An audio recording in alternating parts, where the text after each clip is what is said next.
On Life and Meaning is brought to you by Blumenthal Performing Arts, celebrating its 25th year presenting the best in the performing arts, sharing and employing the arts as a major catalyst to strengthen education, building community cohesiveness, and advancing economic growth. Further support is provided by Charlotte Mecklenburg Library, one of America's leading urban public libraries, delivering exceptional services and programs with a mission to improve lives and build a stronger community.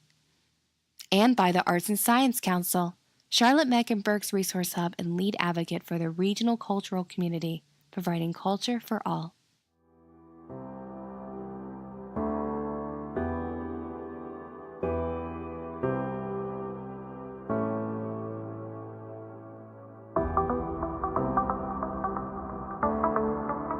And when she helped me through that, I felt so empowered by that. Next thing you know, I'm on their board. Next thing you know, I'm raising $10 million on the committee to build a new shelter, and I'm their spokesperson. So I'm showing up on radio, television, everything they needed for somebody to tell their story. I was there. It empowered me so much that my leadership just went through the roof because I became authentic. I became who I was, and because I was who I was, my employees became who they were. And it is amazing how many times we create this story around us that's a big lie because we think that's what people want to hear. And that was a big, huge turning point for me.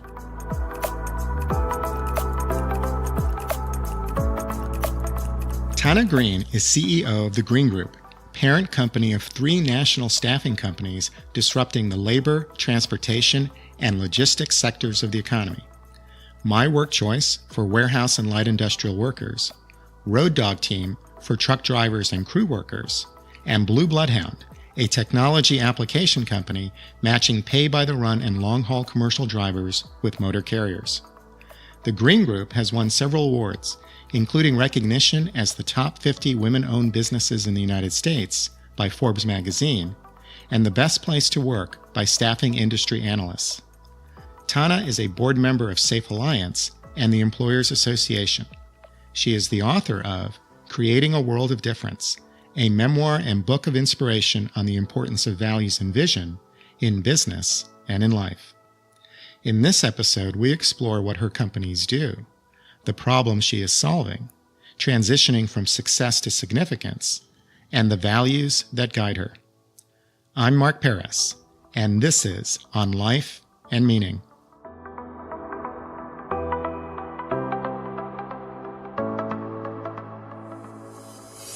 Tana, welcome. Thank you.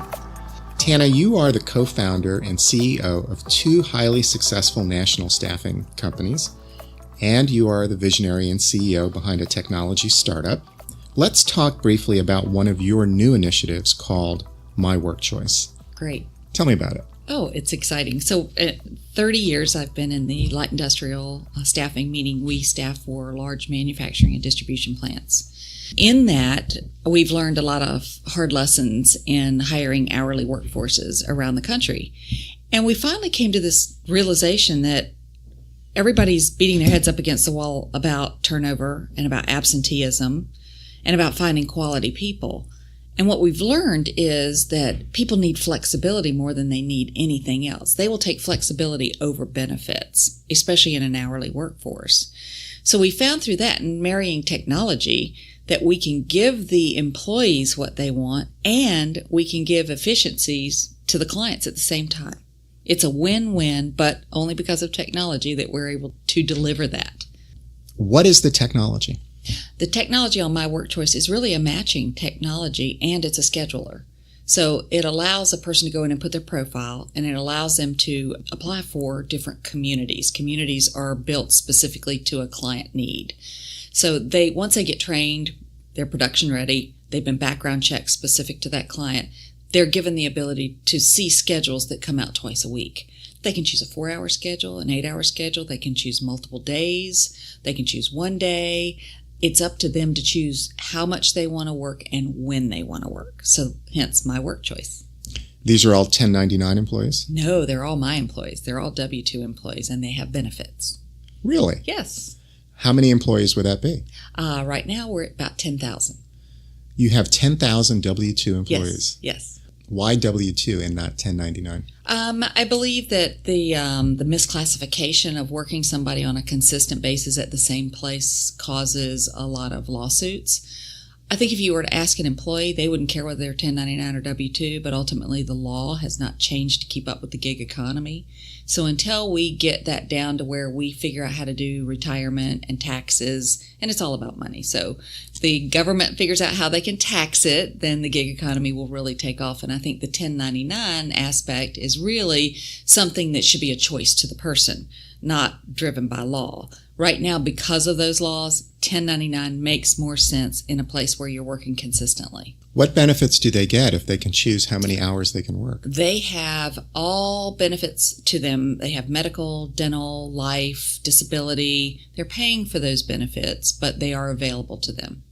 Just like the ACA, if they work over 30 hours, they are guaranteed to be put into that program. But we have supplementals for people that don't work 30 hours, which even adds more benefit to somebody who really wants flex. A mom, a student, a retiree. Hey, it's a nice day. I'm going to go play golf today. Hey, but I'll work tomorrow because it's going to be a rainy day. It allows you to pick up shifts when you want and how you want. So you become your owner of your own life, basically. So we are really giving something to the employee.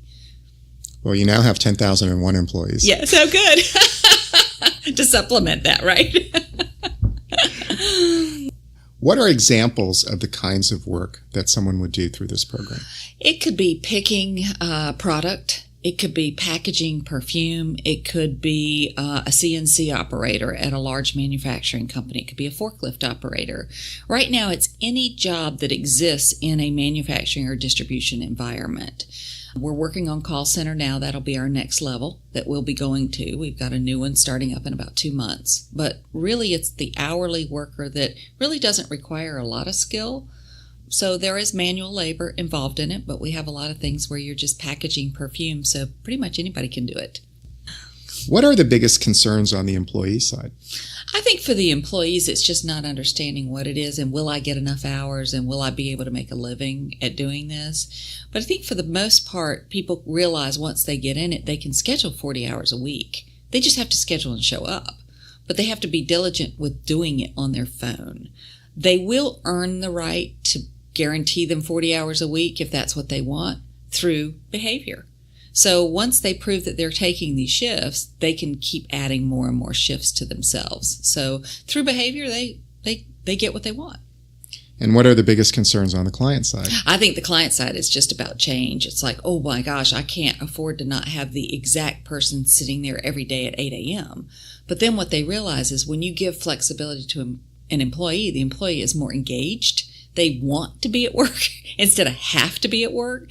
Most people don't want to be told what to do, especially millennials. So if you give them the choice, you end up with a better workforce ultimately. The clients have to learn that because this is change, and nobody deals well with change. Nobody's ever done this before, so it is new to the industry.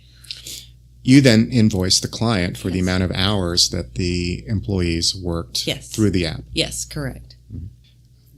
Clients and employees are generally scared of change. Yes. How do you manage that?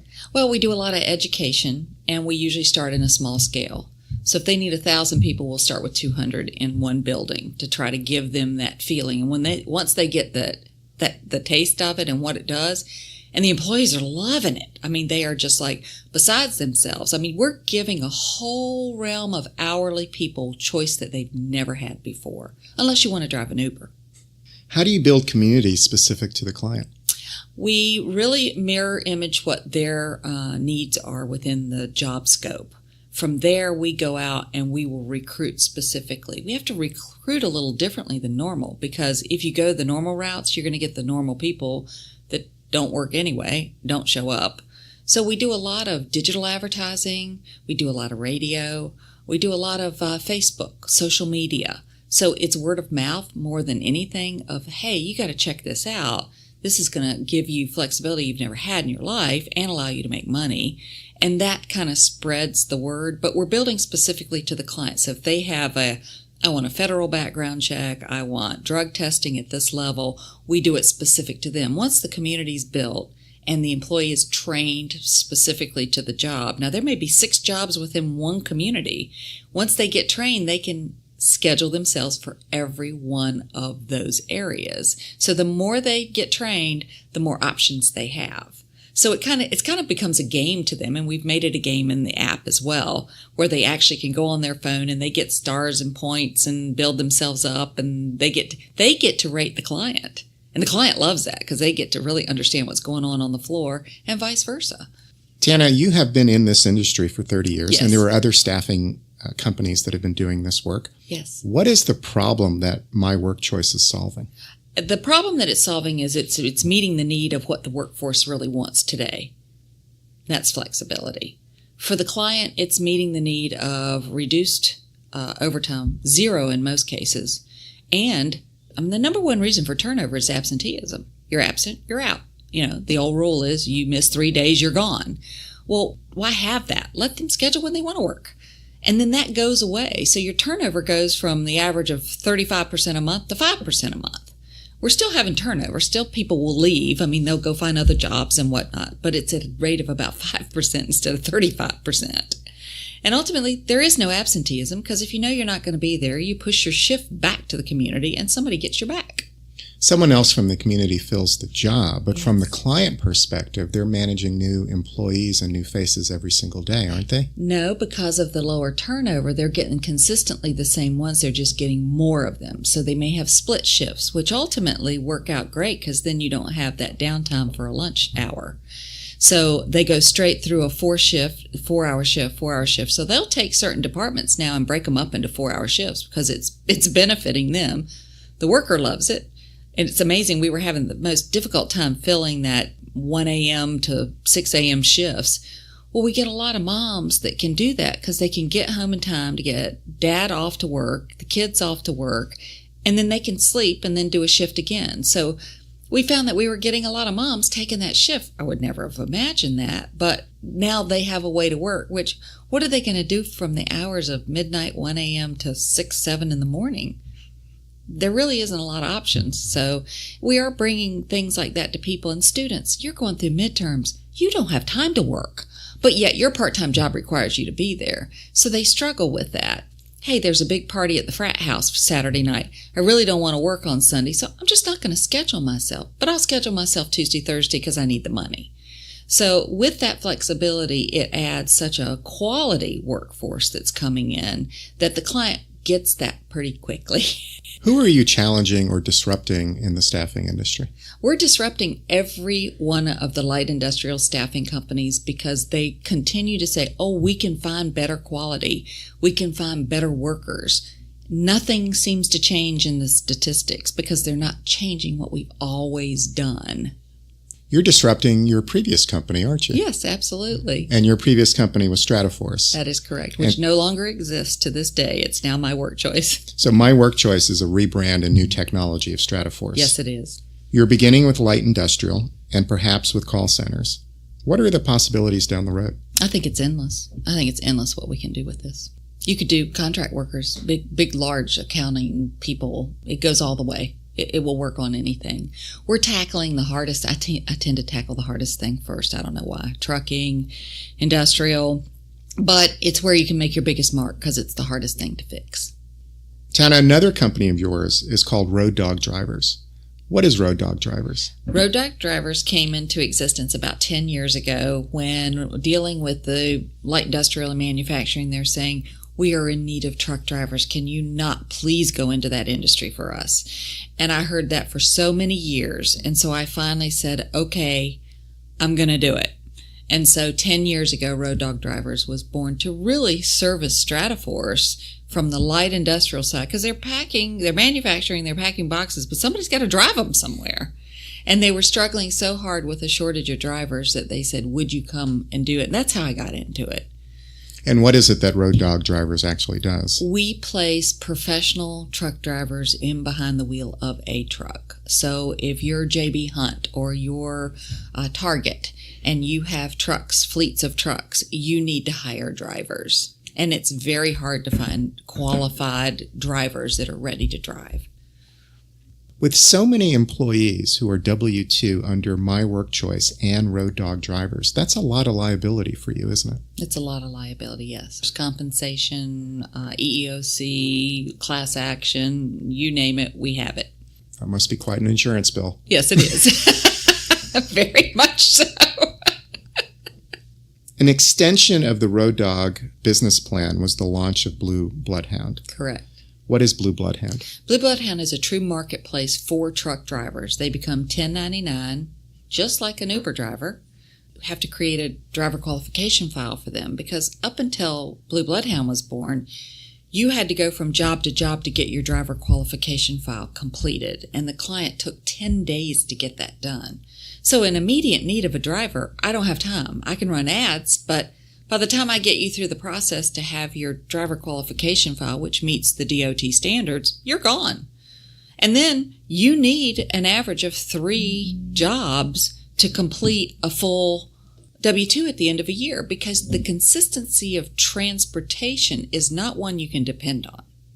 So what we were learning is that every driver, even though they worked full-time for this company, had 2 other W-2s because they had to go out and find other jobs, including road dog drivers. So we said, what if we created a marketplace where they became truly independent drivers, they owned their own driver qualification file, and they could drive for anybody, anytime. And that's how Blue Bloodhound was born.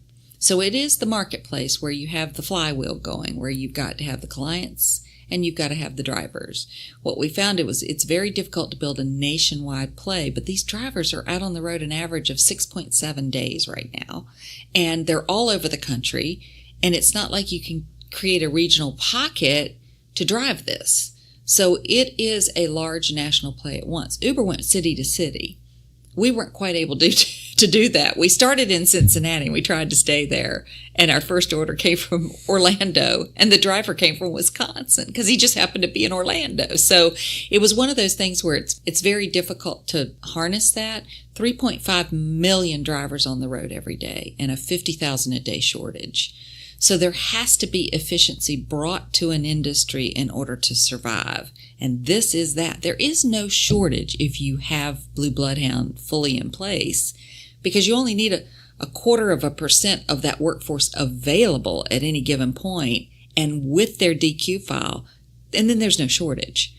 So this has to succeed for the industry to succeed. So the backing from it from the American Trucking Association and all of the large carriers has been huge. It's been huge. But then attracting the driver and explaining to them what it is has been the hardest part. You do have Blue Bloodhound on pause. Yes. Where are you in its development? We are in a new raise to raise more capital and to bring on a leadership team that can really take it to the moon. Tana, you've been described as gutsy, with a big heart and with a bigger vision for where the staffing and transportation industries are going. Would you describe yourself that way? I never thought of myself that way. I've never heard that before. My mother used to say I was bossy, but I didn't hear gutsy. A big heart, yes. I would say that I do this from purpose, 100%. I really want to bring trust to the working world. I really want to bring something that they can depend on. So, yes. Well, let's talk about where staffing and transportation are going. Yes. Where do you see it going? Well, the transportation industry is going to continue to grow because we are ordering more and more from Amazon. I don't know about you, but if there's not a box on my front porch, I'm depressed every day. So it's like a gift. Oh, I forgot what I ordered. Wonder what's in that box. So when you think about that, we are going to continue. The transportation industry is increasing, especially that last mile delivery where you've got to get it to a person's home. That's not going to go away anytime soon. We are starting to manufacture more and more in the United States with the tax cuts. Several companies have brought it back from Mexico. I'm staffing one down in Mission, Texas, where the large manufacturer said, if this goes through, I will move the entire plant across the border. And he did. He did what he said. So we're seeing that from that standpoint. So needing hourly workers is just going to continue to rise too, because again, we're bringing more and more manufacturing back to the country. We need more workers. Yes. We need more drivers. Yes. We also have immigration policies which are making it more and more difficult to bring low-skilled labor into our country. That's where we're going to have efficiency, and that's where technology comes in. Tesla released its first electric driverless long-haul truck. Artificial intelligence and future driverless platforms are coming. The whole world of transportation is changing. What does that mean for you? I think it's exciting. I think it's wonderful. It's what we need. Again, we're at a 50,000 a day shortage. 54 is the average age of the driver. It's not getting, the youth is not coming. With technology, I think we will bring some of them in. And with the ability to control their schedule, we will bring a lot more into the industry with this. So I welcome it. We need it. We need every bit of change we can to bring efficiency to this marketplace because it's going to get harder, not easier. Don't driverless cars threaten a staffing model like road dog drivers? One would think. In fact, that would be the first thing people would think is, oh my gosh, you're not going to have a need for the driver. But Sully was still in the plane when it went down. So I don't think you're going to see an 80-ton truck going down the road by itself next to a soccer mom with 3 kids in her car. The DOT is never going to allow that to happen. You have malfunctions. Machines are not perfect. I don't care how much technology you put in it. Somebody's got to be there. I see it going on an open road stretch by itself to allow the driver to rest. But when it comes to the exit to get off in Charlotte and to deliver, somebody has to take the wheel. So you will reduce the number of team drivers that you need and the number of over-the-road constantly, people being gone. That will decrease, which will increase the number of people coming to the industry. That is only a positive. Tana, what do you like about what you do? I love the people part of it, absolutely. And I love raising great leaders. And I love challenges. I love solving problems. I love getting people together in a room and saying, well, how can we do this better? And how can we improve that? I am a maximizer. That is one of my strengths. And I'm a futurist. So when you put those two together, it becomes a real driving force to find a better way. I'm always asking, what can we do better? And how can we serve the people better? Those are the two things that really drive me, but it gets me up every day. I can't wait to go to work every day. Tana, I'd love to talk about your life. You've led this remarkable life. Where did you grow up? I grew up in Chesapeake, Virginia. What do you remember about Chesapeake? It was a wonderful upbringing. My father retired military when I was 6. And I had an older brother, and my father went to work in management at Sears, and my mother was a stay-at-home mom, and we had the perfect Leave It to Beaver life. We lived in the 3-bedroom ranch home on 2 acres out in the country, and it was just wonderful. I was an honor roll student, and I was a chaplain of my school when you could be the chaplain, and I was the president of the principals committee. Your parents were Buddy and Libby Bateman. Yes. Can you talk more about them? They were wonderful. My mother actually grew up in the orphanage at Barham Springs here in Troutman, North Carolina. And my father was a product of a broken home, and he was the oldest. So he started work at 16 to take care of his family. So my parents were very driven to have this great family environment. And my father, to this day, even though he's not here, is my mentor. He did not talk the talk like a lot of people talk. He walked it. So I learned by example in how he led his life. In just, if it's meant to be, it will be, and you got to trust the universe, and what does your gut think? That was what he would always say to me when I would come to him with a big decision like, Dad, should I buy this house? He'd go, well, what does your gut say? Which has been fun. I want to ask you more about these life lessons from your parents. What did they teach you?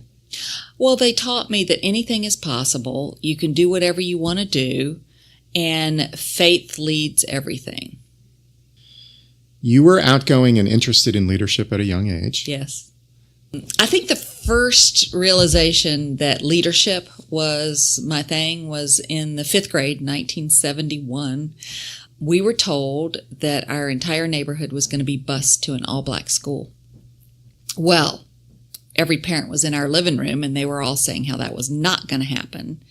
And everybody was looking into private schools, and they were saying, we're not putting our kids over there in that neighborhood. It's not going to happen. Well, the day came, and the yellow bus showed up, and we got on it, and we went to school. Well, Mr. Brabble, the principal, somehow saw my leadership and decided I was going to be the one to lead the group through this change, and asked me to do daily devotions on the loudspeaker. And I did.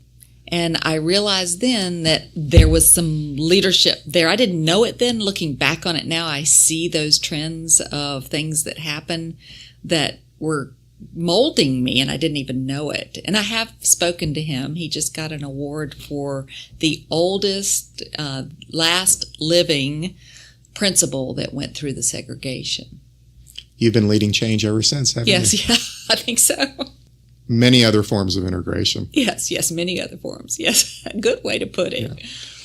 In your freshman year of high school, you met someone and your life changed. Yes. What happened? I was a freshman, and you know how all freshmen are. You're the geeky one, and you just want to fit in. All you want is to be part of this, what's going on. And Mr. Popular decided that he wanted to date me. Well, what does every 15-year-old girl want but the boyfriend? Well, I got the one. The Mr. Right. He wanted me. And so I started dating him. By the summer, between my 9th and 10th grade, I was pregnant. He didn't end up quite being Mr. Right, did he? No, he didn't. What happened in the marriage? During the dating phases, I noticed a lot of the control, but I didn't know it was control. I thought he was just being protective of me and taking care of me. And as we got into our home, my parents owned a second home, and they asked the renters to move out. They put us in. The whole family furnished the place. We had the huge church wedding that all the women at the church threw the reception down in the fellowship hall. And we went off to live this fairy tale wedding. He had just graduated from high school.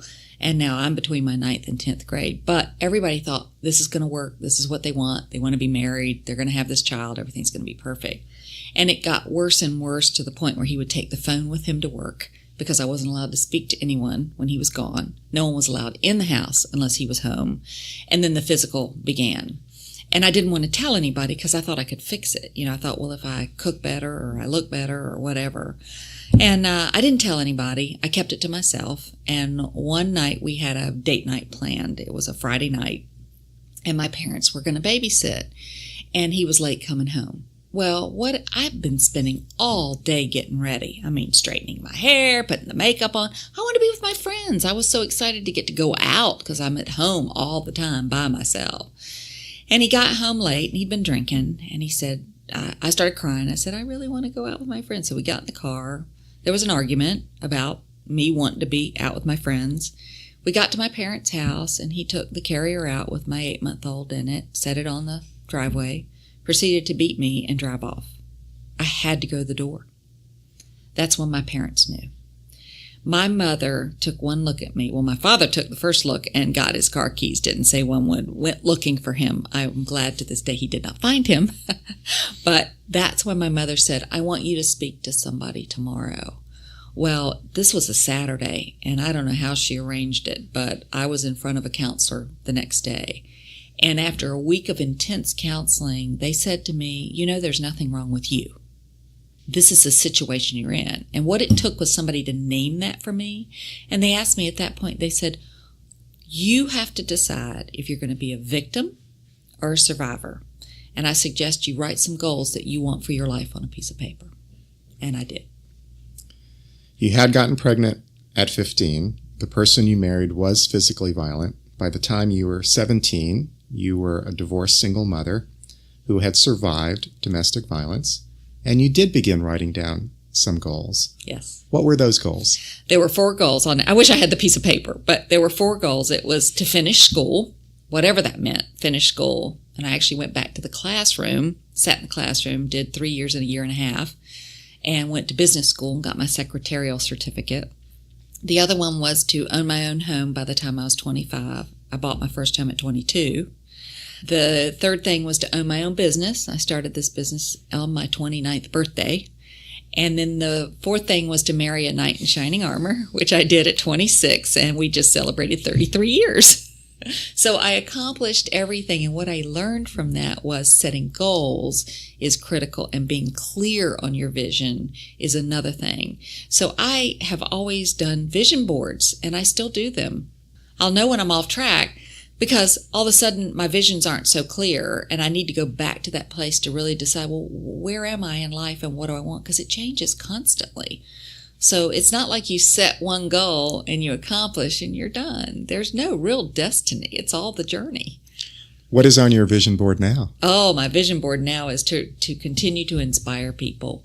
I'm working on my second book now, and I want to ignite joy in as many people as I can. I want to serve as many people as I can, spending more time with my granddaughter, who will be 8 on Saturday.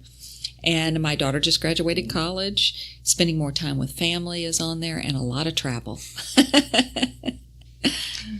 Turning back to those early years, you did meet somebody new. Who did you meet? I met Mike Greene. And who is Mike Greene? He is my wonderful knight in shining armor, who's also my business partner. You did start a business together with Mike. What was that business? It was Remedy. It was a franchise. We knew we wanted to help people. We knew we wanted a Monday through Friday. We wanted a professional business. And we narrowed it down to the staffing industry. But neither one of us had ever been in the staffing industry. So we decided to investigate and buy a franchise. We bought Remedy, which back then they had 60 offices, but they'd never sold their first franchise. So we bought the first franchise and ran it for the 15 years that we were under contract with them. And that was where? We started in Norfolk, Virginia, where I'm from, and opened our office. The territory after 3 years was just not quite big enough for us. So there were 2 for sale by then. One was Charlotte and one was in Washington, D.C. We chose to buy the Charlotte office. No intention of moving here. But then out of the blue, a broker came along and wanted to buy the franchise in Norfolk. So we sold it, and we moved here in 1990. At first, the business struggled. How difficult did it get? The business struggled because the franchise fees you were paying, they were making more than I was. So for 15 years, they made a lot more money than I did. So it was a struggle to pay yourself and pay a franchise that doesn't do much for you. But we learned the business, and that was obviously the path we were supposed to be on. But the whole goal with that was they were to buy it back. They were growing franchise to own market share across the country, and the goal was buy them back at the end. And there was a formula to do that, and we were always the top 3 franchises. So at the end of that, we assumed they would buy because, to be honest, I had a calling, and I didn't think it could be business related. So I was excited about taking the money and going and figuring out what my calling was. But the universe had other plans, and that's the hard lesson, is driving very hard upstream is never a good idea. But you learn those lessons. And it was a hard time in that the franchise, at the point where we had a year to go before the end of it, hired a new CEO and became a public company. Well, the handwriting was on the wall that the CEO did not like franchises and had no intention of buying us. Then about 3 months into it, my general manager, who I'd been training all these years to go with the sale, came and gave her notice that her husband was being transferred. Threw a big going away party for her. Oh my gosh, we care for our people going off. She had been hired by Remedy, was moved to Atlanta for a year to avoid the non-compete so that when the end of the contract came, they could steal all the business. Well, that was May of 2001, and September 9/11 hit. We're in manufacturing. Half of our business goes away. So here we're sitting on half of the amount of business we had. Our general manager's sitting at the franchisor ready to steal. The franchisor is not playing nice. They're already trying to make relationships with my current clients. So a decision really had to be made. What do we do here? Do we just walk away with nothing after 15 years?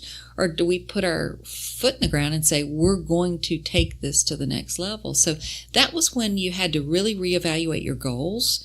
I had not done that in a while. I had really was kind of just waiting for it to sell to figure out what I was going to do with the rest of my life. And not always a good thing. You really need to know your path. And ultimately, I feel like the 2x4 was just being constantly hit over my head, but I wasn't waking up. And once that occurred, we did not have a non-compete in the franchise because we were the first one, and we negotiated the heck out of the contract. And so we literally could take their sign down and put ours up. So in April of 2002, Strataforce was born. After surviving that, it took about 2 years of survival to get back up and build the business. We sat down with a coach and said, What do you want to be? What's the next chapter of this business? And I remember writing goals. I said, I want to be a $50 million company. I want to be nationwide. And I remember my husband looking at me going, are you kidding me? Can we just get to 20 million? And I was like, no, I have this vision. We are going to do this. And so we began building what would be the next phase, which was when Strataforce really took off. And then we added Road Dog to that. That coach was Brenda Anderson. Yes, it was. And how did she help you? She helped me in really understanding, again, getting back to goals and getting back to strategic planning and really understanding how critical strategic planning is in the business, not just in your personal, but really having that plan and letting everybody see your vision. I was not feeling like the leader of the organization at that time. At that time, my husband was the CEO. I was the support person. I had a daughter at home. My daughter was 5 at the time. I was enjoying being a mom and working when I needed to. I was handling the operations. And that's what I thought it was. And a couple of years into that, we had another coach working with us. They took me to breakfast and said, you really need to lead this organization. And I went, what? And they said, you really need to lead this organization because you have the leadership ability. And I'm like, I don't want to do that. That's not where I am. Plus, I didn't have the self-esteem either at that time in my life. I didn't feel like I didn't go to college. I didn't have that pedigree. I can't do that. I'll be found out. It's that whole big lie thing. What if they find out I had a child at 16? All of those things were giving me self-doubt of not being able to do that. And then I was worried it would ruin my marriage. I said, if I become the leader of this, what becomes of our marriage? And my husband said, I'm asking you to do this. And I said, yeah, but that's not how it works. You're the head of the household. You make the decisions. I mean, this is what I grew up with. So that's what I assumed was supposed to be. So it was a huge transition for me. It took me years to embrace that. Part of that turning point for you, Tana, as a leader, was when you began sharing your personal story publicly. Yes. Did not know that would be an outcome. That was the last thing I thought. It was really a period of my time where we had built the business back and everything was great in my life. I mean, the business was growing like crazy. We were probably at 20 million at the time, and I'm living on the lake and everybody's happy and I've got a happy marriage. And yet I would find myself on Sunday nights watching that show, Extreme Home Makeover, bawling my eyes out. I'm just like crying and I'm going, what am I missing? My daughter thought it was funny. She'd bring the Kleenex out every Sunday night at 8 o'clock and sit in front of me. And I started asking the question, what is it that I'm missing? I mean, I have faith. I have all this. What am I lacking in my life right now? So I really started buying every book off the shelf around happiness because I thought, wow, I'll figure it out. I'm smart enough. I'm a little type A, so I'll read every book I can get. And really it came down to 3 things at that point. One was the rock stardom. And I call it that because it's Mick Jagger getting on stage, or it's Mark, you interviewing an incredible person and feeling just incredibly empowered by that. But it doesn't last. It's the $10 million contract that's gone tomorrow. And so it was like, okay, well, that's not lasting. So it was like a hobby. That's what it is. I'm missing a hobby. So I said, I've always wanted to oil paint. So I said, well, I'm going to start oil painting. But I didn't paint little 8.5 by 11. They were so big they wouldn't fit in the SUV. And then I started giving them away, and I started giving them to Art with Heart to raise money for Safe Alliance. And all of that was, once the glaze is on it, it's done. You forget it. And it was exactly that time that my best friend's daughter at Cannon School said, would you come talk to my class about healthy relationships? Now, to this point, I'd lived a big lie. I didn't let anybody know my story. Nobody knew I didn't go to college. I'm sitting on the board at the Charlotte Chamber. I mean, what would people think of me if they thought I didn't go to school and I was married at 15? I cannot let that out of the bag. But for some reason, I said yes to her. And I got a little panicky, and I called the local shelter and said, can somebody come with me in case somebody asks me a question I can't answer? Well, I was fortunate enough to get Karen Parker, who is now the CEO of Safe Alliance, go with me. She helped me through that. That was in 2006. And when she helped me through that, I felt so empowered by that. Next thing you know, I'm on their board. Next thing you know, I'm raising $10 million on the committee to build a new shelter, and I'm their spokesperson. So I'm showing up on radio, television, everything they needed for somebody to tell their story. I was there. It empowered me so much that my leadership just went through the roof because I became authentic. I became who I was, and because I was who I was, my employees became who they were. And it is amazing how many times we create this story around us that's a big lie because we think that's what people want to hear. And that was a big, huge turning point for me. Huge. Values and vision and mission and the strengths of your employees became important to you at that point, didn't it? Yes, it really did. And then I needed to identify, well, what is that? Because you'd always written values down on a piece of paper, but they were just words. Yeah. So speaking of values and words, I'd like to run some phrases by you. Okay. And get your thoughts. Okay. And these are all words that are important to you. Yes. Gut instinct. Oh, that's the biggest one. Intuition that's what my father taught me. Always go to that internal place. Does it feel right or not feel right? There's so much to be learned by that. It's hard to do that. I still struggle with it every day, and I have to remind myself. But ultimately, your answer is there. How do you access that? I access it a lot just by being quiet. I have to find quiet time to go and ask questions to myself to find it. When something doesn't feel right, I have to stop and say, why does it not feel right? What's happening here that's not right? It doesn't mean that I always act in the right way, but the more you hone in on that, the better you get. Another phrase, you better believe it. Oh, you better believe it. Yeah, because if you believe it, it's going to happen. That's a simple one. Whatever you think in your head, that's what's going to happen. Creativity fuels success. Oh, if you didn't have creativity, you wouldn't have innovation, and you would not have the ultimate success. How is it that you spur innovation among your team as you think about a changing landscape?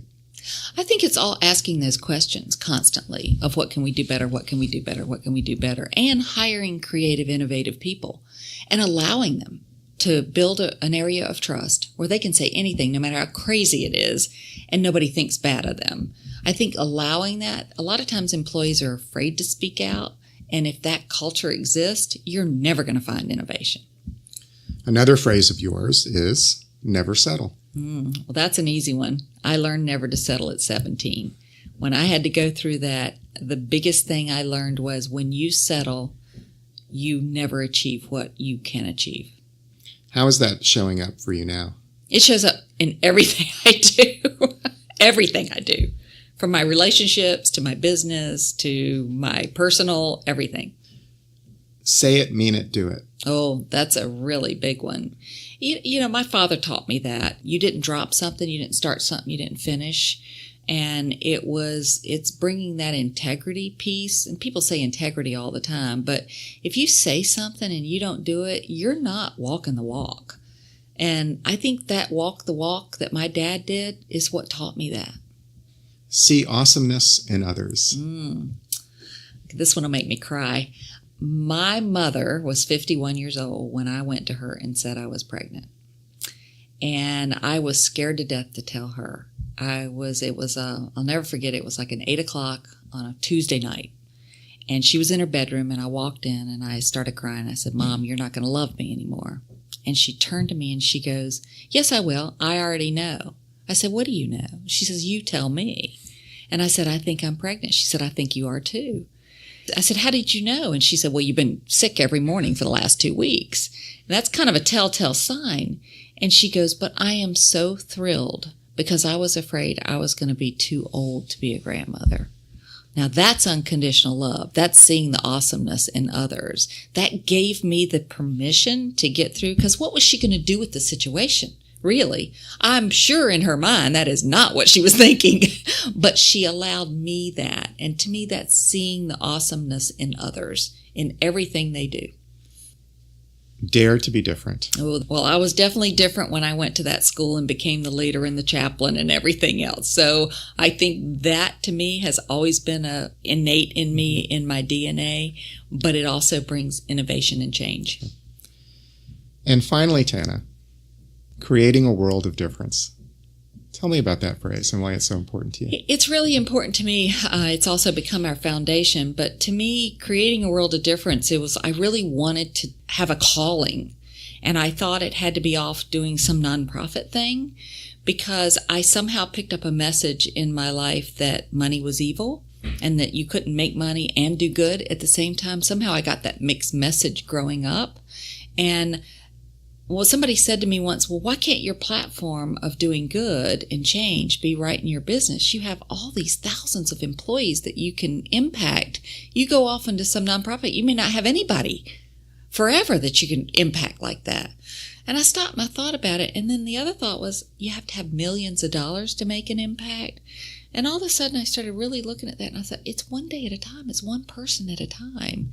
So creating a world of difference is really about you can do it right now, just be intentional. So if you're intentional about creating a world of difference every day, every minute of your being, you're going to create a difference. My husband is the best at this. We can be at McDonald's and he's going to use your name on your nameplate and he's going to ask you how you are, and he does it unconsciously. That's making a difference in somebody's life. It's as simple as that. If everybody just lived like that, our whole world would be different. Thank you for your time today. Thank you. I've really enjoyed it.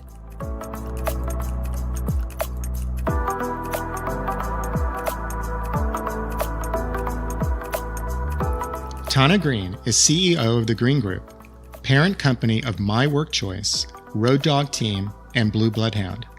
She is the author of Creating a World of Difference.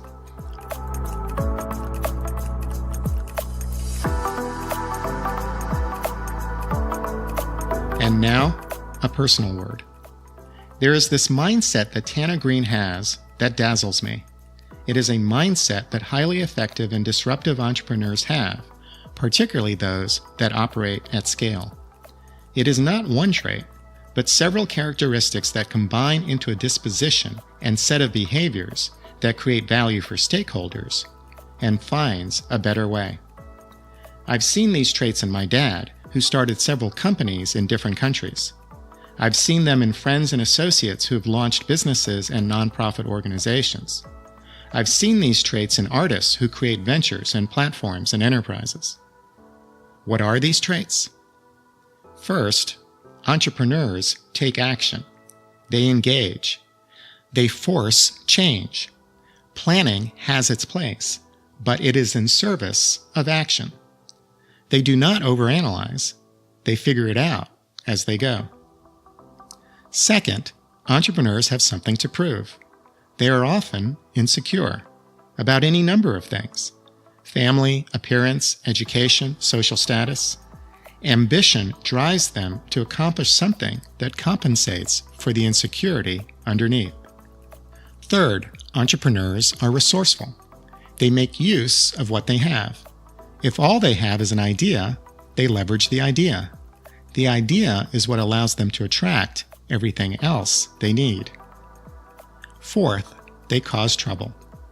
Entrepreneurs are troublemakers. They disturb arrangements, hierarchies, and the status quo. They break and make things.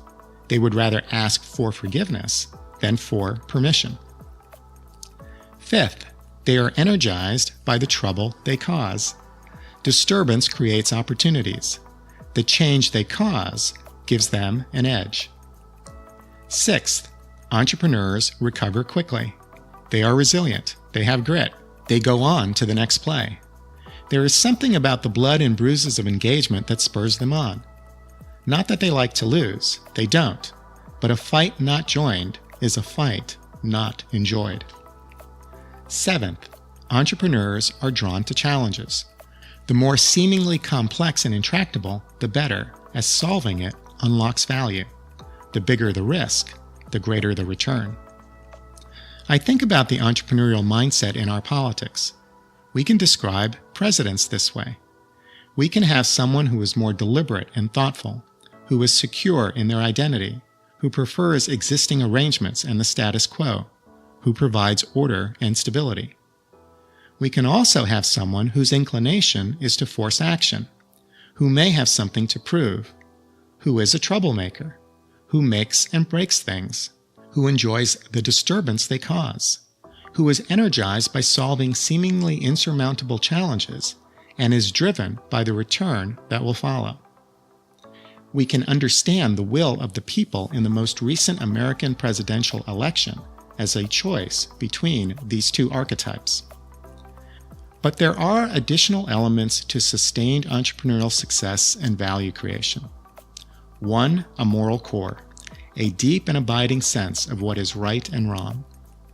2, curiosity, a hunger to want to know, and discernment and respect for what is true.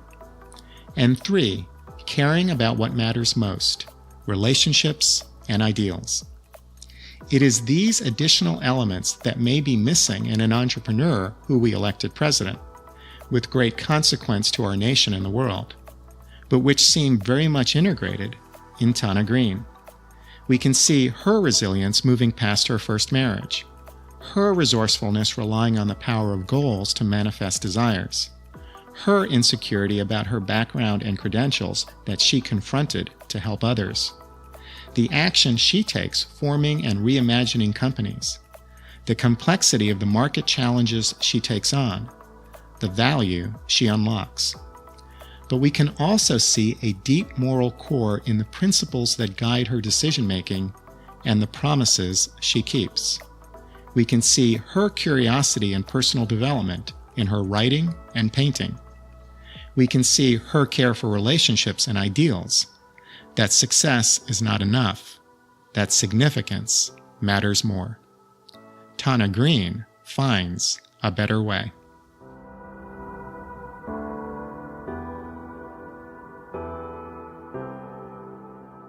This is Mark Paris, and you've been listening to On Life and Meaning. Additional support for this podcast is provided by the UNC College of Arts and Architecture, celebrating a decade of creative education in the arts and design. Thank you to our funding partners and to my teammates, Andy Go, producer of the show, and to Chris Curriton, art and media director. This is how you can help. Please write a review on iTunes. It helps us grow our audience. Follow us on Facebook and Twitter. We'd love to hear what you think about the show. And become a patron. We are on Patreon, a crowdsourcing platform that allows you to support what you value at a level you choose. Visit us also on our website on lifeandmeaning.com. Thank you for listening.